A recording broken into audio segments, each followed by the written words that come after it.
do with the M-Series motor grader. It's actually a lot easier to operate than the previous models that we had and out there. So CAT came out with a simulator, and to kind of go through, and Simformation did the software for them the first time, and then after a little while, they finally, CAT was like, well, we make equipment, we're not into the whole operation of being able to go through and do the simulator. So they put the contract out, and Simformation ended up getting it. Currently they have 13 models of simulators, and you see this one's got the motion platform on it too, so that's the reality of getting the feel of the seat along with the joysticks and the total digging experience. So you can get this model where it just actually would sit on the frame, and then you're still getting used to the joystick controls and the seat, and every control and button in here is what mimics the same thing in a real CAT 336D excavator. So you'll kind of get used to running the controls and digging it, but you won't feel that jolting in a different part of it. So so with the contract, familiar with the controls, as Patrick ran it, you see he's used to having the boom on the left hand with the backhoe control is how we put it, where this is set up with the boom on the right hand. So your muscle memory, he's used to all the time, he sees that, and it's telling him, I'm used to the boom being on the left. So you think, you're looking at him while he's digging, and it's like, well, the boom's on the left, can't you do that? But all the years that he dug with a machine in that direction, for it to be opposite each time he would go. Now if I switch it where the boom is on the left, then you see how good I dug with it, I'm totally lost, and I've been running excavators and and this simulator at different operations, every day. So it kind of just to show you how difficult it is once you get set in a certain way.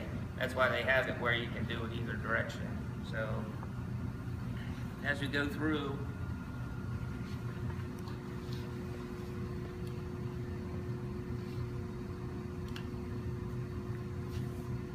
all right, this is, like I said, off the 336D excavator, and down towards the bottom, which is one of the more difficult procedures in here. So we go originally from the start, the walk around inspection. So we're just going to click on that and practice. And this shows you how to do a true inspection all the way around the machine. This actually has 52 points that you would need to go through and check. So you'll go through and it'll give you all the instructions, and as I mentioned, during the practice stage, it'll, each time you go through, read everything, and you're good there, then you honk the horn on the lower left. Okay, so undercarriage on the left side.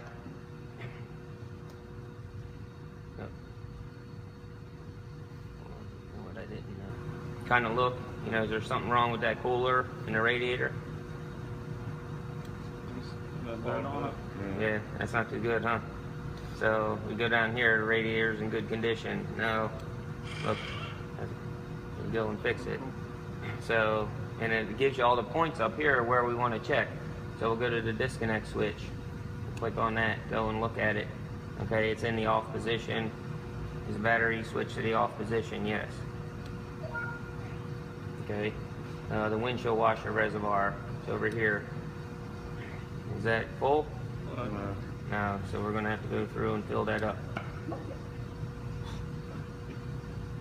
All right, the radiator coolant.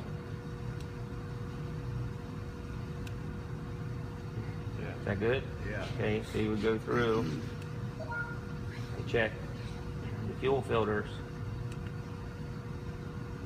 Dirty. And leaking. Fix that. Oh,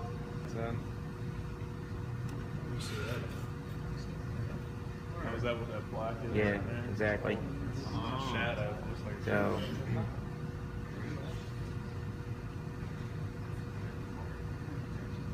it all kind of looks good. Yeah. So,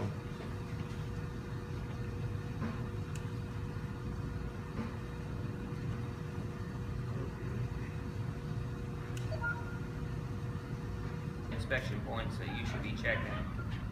So you go into engine oil.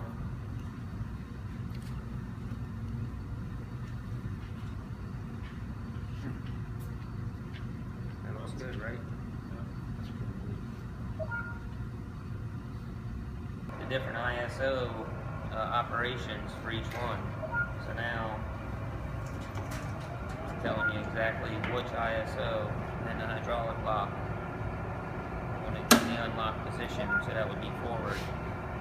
So then reduce engine speed to low idle, bring it back down to the turtle. Set it to operational range. So raise the bucket off the ground by moving the boom up.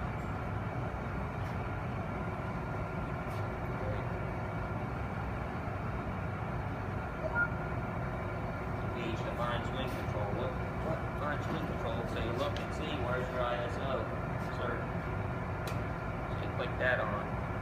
Okay, now disengage the fine swing control. Travel into high speed, which takes your track motors, and it has a 2-speed track motor with a adjustable port plate in there, and then that'll actually put it towards the minimum angle, so when the oil flow going through, it'll make that motor spin faster. And then if you got into a park where you wanted to run it and you're in muddy conditions and it's real tough, you'll put it in the lower track speed, and that'll give it more torque.